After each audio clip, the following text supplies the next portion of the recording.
2021년 1월 5일 화요일 큐티 묵상을 위한 가이드 방송을 시작합니다. 기도로 하나님께 나아가겠습니다. 하나님, 오늘도 주의 말씀을 묵상합니다. 임재하여 주셔서 주님이 주시는 지혜로 말씀을 깨닫는 은혜를 허락하여 주시옵소서. 말씀의 능력이 나를 사로잡게 하시고 하나님의 말씀이 꿀송이보다 더 달다고 하신 그 역사가 나에게도 이루어져서 이 말씀의 묵상의 시간을 더욱 사모하게 하여 주시옵소서. 오늘도 함께하여 주실 줄 믿고 예수님의 이름으로 기도드립니다. 아멘. 오늘 묵상할 말씀은 요한복음 2장 13절부터 25절까지의 말씀입니다. 우리 함께 읽도록 하겠습니다. 유대인의 유월절이 가까운지라 예수께서 예루살렘으로 올라가셨더니 성전 안에서 소와 양과 비둘기 파는 사람들과 돈 바꾸는 사람들이 앉아 있는 것을 보시고 노끈으로 채찍을 만드사 양이나 소를 다 성전에서 내쫓으시고 돈 바꾸는 사람들의 돈을 쏟으시며 상을 엎으시고 비둘기 파는 사람들에게 이르시되 이것을 여기서 가져가라. 내 아버지의 집으로 장사하는 집을 만들지 말라 하시니 제자들이 성경 말씀에 주의전을 사모하는 열심히 나를 삼키리라 한 것을 기억하더라. 이에 유대인들이 대답하여 예수께 말하기를 내가 이런 일을 행하니 무슨 표적을 우리에게 보이겠느냐. 예수께서 대답하여 이르시되 너희가 이 성전을 헐라 내가 사흘 동안에 일으키리라. 유대인들이 이르되 이 성전은 46년 동안에 지었거늘 내가 3일 동안에 일으키겠느냐 하더라. 그러나 예수는 성전된 자기 육체를 가리켜 말씀하신 것이라. 죽은 자 가운데서 살아나신 후에야 제자들이 이 말씀하신 것을 기억하고 성경과 예수께서 하신 말씀을 믿었더라. 6월절에 예수께서 예루살렘에 계시니 많은 사람이 그의 행하시는 표적을 보고 그의 이름을 믿었으나 예수는 그의 몸을 그들에게 의탁하지 아니하셨으니 이는 친히 모든 사람을 아심이요 또 사람에 대하여 누구의 증언도 받으실 필요가 없었으니 이는 그가 친히 사람의 속에 있는 것을 아셨음이니라. 아멘. 오늘 읽은 말씀은 예수님께서 성전으로 올라가셔서 성전에서 장사하며 성전을 더럽히는 사람들에게 분노하셔서 그들을 책망하시고 또 성전을 청결하게 하신 그러한 사건의 기록입니다. 예루살렘 성전은 역사상 3번 건축되었는데요. 첫 번째는 솔로몬이 건축한 성전이었고 두 번째는 바벨론 포로에서 귀환하면서 스룹바벨에 의해서 건축된 성전, 그리고 세 번째는 예수님 당시의 성전으로 스룹바벨 성전을 개축한 것이었습니다. 그런데 이 세 번째 성전, 곧 헤롯 성전이라고 불리는 이 성전은 하나님의 뜻에 의해 건축된 것이 아니었죠. 왜냐하면 에돔 사람인 헤롯 왕이 정치적인 안정과 또 유대인들의 환심을 얻기 위해서 더 웅장하고 화려하게 건축한 성전이기 때문입니다. 이 헤롯 성전은 주전 20년에 시작해서 주 64년까지 무려 83년간 건축됐다고 하는데요. 옆에 솔로몬 성전과 비교해 보시면 얼마나 이 헤롯 성전이 크고 웅장했는지를 알 수가 있습니다. 예수님 당시에 이 헤롯 성전은 건축 중이었는데요. 건축이 시작한 지 46년이 지나고 있을 때라고 오늘 본문은 유대인들의 입을 빌려서 이야기하고 있습니다. 이스라엘 사람들의 삶은 철저하게 성전 중심의 삶이었죠. 그들에게 있어서 성전은 모든 삶과 존재의 중심이었고 하나님이 함께 하신다는 상징이었습니다. 그래서 그들은 유월절을 비롯한 절기에는 의무적으로 성전에 올라와서 예배를 드렸는데요. 당시 평상시에 예루살렘의 주민이 약 3만 명 정도였다고 하는데 6월절이 되면 각처에서 찾아온 사람들로 인해서 무려 그 예루살렘에 있는 인구가 300만 명이 되었다고 하네요. 그들이 가졌던 성전 중심의 신앙은 얼핏 보면 하나님 중심의 신앙이라고 생각할 수 있습니다. 그러나 실상은 그렇지 않았죠. 예수님이 분노하신 이유도 여기에 있습니다. 하나님이 계신 곳 성전에 와서 제사 드리는 것이 무엇이 잘못되었겠습니까마는 문제는 다른 곳에 있었다는 것이죠. 그것도 2번이나 예수님을 분노하게 하는 같은 잘못이 반복되고 있었다는 것이 문제였던 것입니다. 오늘 요한복음에 기록된 이 성전 청결의 사건은 공간복음의 기록과는 좀 차이가 있습니다. 간단하게 보면 6월절에 일어난 같은 사건으로 보이지만 사실은 각각 2번에 걸쳐 일어나는 사건이죠. 칼빈은 요한복음에 기록된 성전 청결 사건이 예수님의 사역 초기에 그리고 공관복음에 기록된 사건 기록이 성전 청결 그 사건이 사역 말기에 있었던 것으로 설명합니다. 그러면서 그 이유를 공관복음에 기록된 사건 기록이 한층 더 과격하고 또 한층 더 심한 말씀을 언급하는데 이러한 것은 어떤 그 요한복음에서 유연하게 책망을 하셨음에도 불구하고 그 일이 고쳐지지 않았기 때문인 것이죠. 확실히 이 두 사건에 대한 요한복음과 공관복음의 기록은 예수님의 말씀에 대한 강도의 차이가 확연히 드러납니다. 그렇기 때문에 요한복음에서의 기록은 예수님의 공생의 첫 번째 유월절에 예루살렘으로 올라가셨을 때의 일이라고 할 수 있고요. 공관복음의 그 성전 청결의 기록은 예수님의 공생의 세 번째 유월절에 마지막 잡히시기 직전에 일어난 일로 그렇게 생각하시면 될 것 같습니다. 오늘 예수님의 분노는 이곳 성전에서 일어났는데요. 엄밀히 말하자면 성전 이방인의 뜰이었습니다. 성전은 제사장의 뜰, 이스라엘의 뜰, 여인의 뜰, 그리고 이 모든 것을 둘러싸고 있는 이방인의 뜰로 구성되어 있는데요. 이방인의 뜰은 유대교로 개종한 이방인들이 들어갈 수 있는 경계가 되는 곳이기도 했습니다. 이 이방인의 뜰에 안나스의 상점이라는 것이 있었는데요. 이 상점에서 성전 제사에 필요한 물건들, 소나 양이나 비둘기 또는 밀가루, 올리브기름, 포도주, 나무 같은 것들을 팔았고요.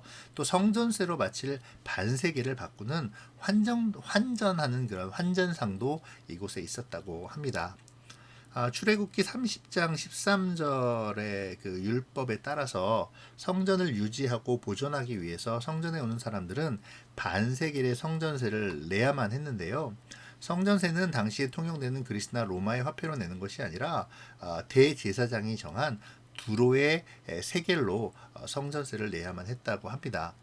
그런데 당시에 두로 세겔이 4데나리온 정도의 값어치를 했고요. 또 일반적인 세겔인 2데나리온의 가치가 있었다고 합니다. 이러한 것들을 감안한다면 이 환전상들은 앉아서 고스란히 50%의 부당 이득을 취한 것이라고 할 수 있을 것 같습니다. 왜 이 상점을 안나스의 상점이라고 부르는지 아십니까? 대제사장인 안나스 가문이 직영으로 운영했기 때문인데요. 여기서 구입한 재물만 성전 제사에서 적합한 규격품으로 인정받았다고 합니다.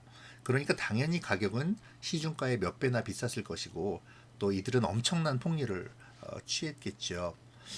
심지어 제사장들은 이들의 폭리를 위해서 제사를 드리러 오는 사람들의 재물을 트집 잡아 재물로 사용하지 못하게 하므로 이곳에서 다시 재물을 웃돈을 주고 교환하거나 또 새로 구입하게 했을 뿐만 아니라 교환받은 그 불합격한 제품을 다시 합격 제품으로 둔갑시켜서 웃돈을 받고 교환해주는 일까지 비일비재했다고 합니다.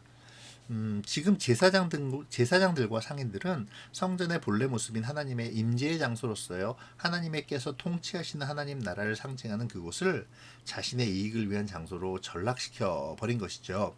하나님의 뜻대로 사용하기 위한 물질의 획득도 그 어떤 하나님의 뜻대로 사용하기 위함이 아니라 자신들의 주머니를 채우기 위한 부의 축적의 도구로 성전을 사용하고 있는 것입니다.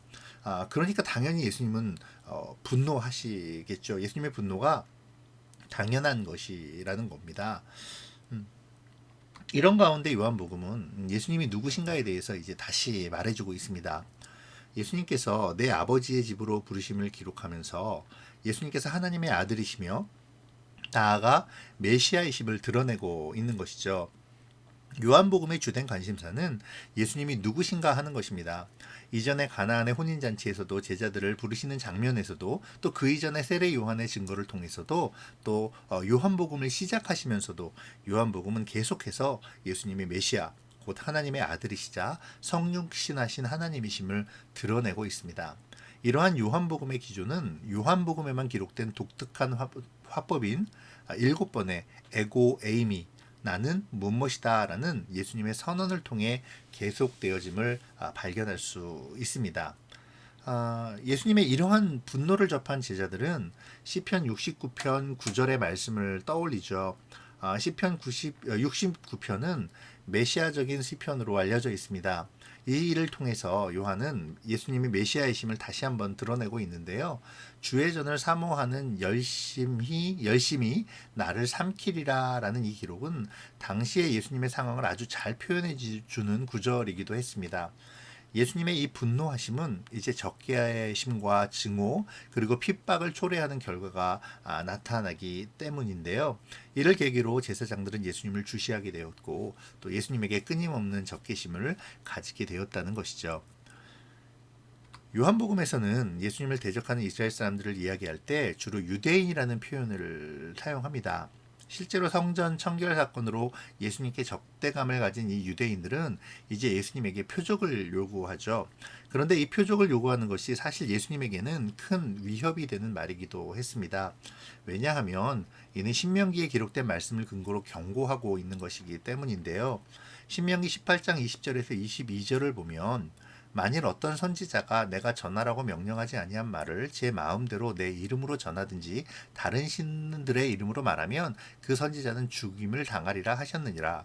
내가 마음속으로 이르기를 그 말이 여호와께서 이르신 말씀인지 우리가 어떻게 알리오하리라. 만일 선지자가 있어 여호와의 이름으로 말한 일에 증언도 없고 성취함도 없으면 이는 여호와께서 말씀하신 것이 아니요 그 선지자가 제 마음대로 한 말이니 너는 그를 두려워하지 말지니라 라는 이 말씀입니다.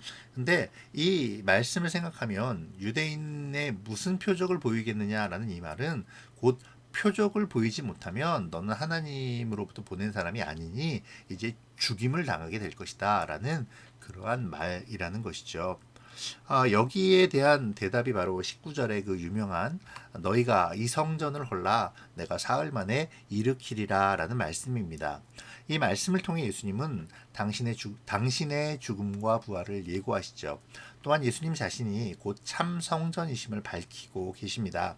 물론 유대인들은 이 말이 무엇을 의미하는지 알지 못했습니다.